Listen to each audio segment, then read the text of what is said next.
皆さんこんにちは。各位观众朋友大家好。台湾ダーの大リーパイや台湾語カルタのコーナーです。今日ご紹介するのは台湾語の母音です。台湾語の母音は6種類だけなので比較的覚えやすいと思います。では1枚目、A のカードをいきたいと思います。按奶红金嘛。按奶红金啊。というのはアヒルのことです。案内というのは案内のことですね。日本語の音とほとんど同じなので、とても覚えやすいと思います。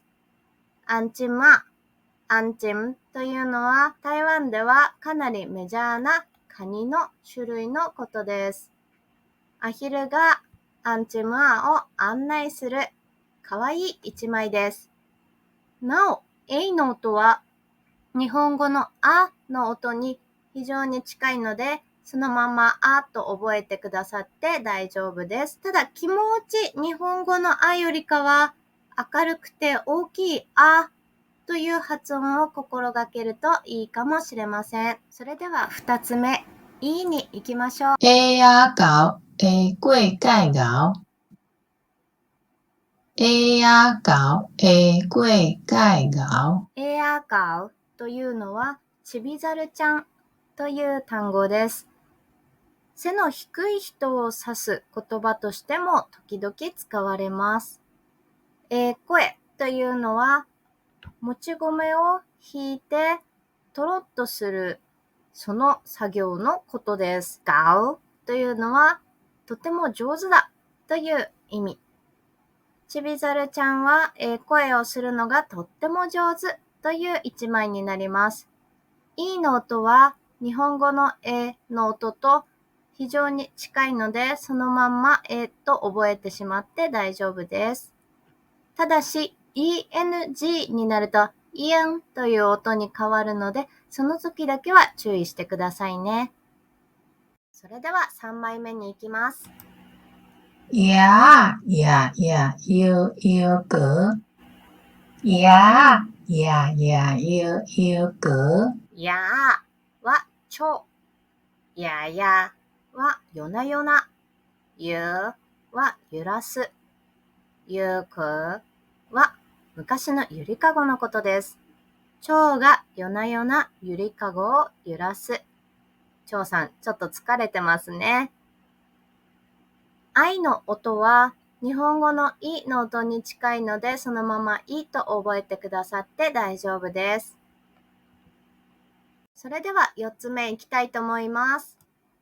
鳄魚鹅了鹅真鳄魚鹅了鹅真このおの音は聞いた通り、おという音ではなくて、の口でうというような微妙な音です。こんな音です。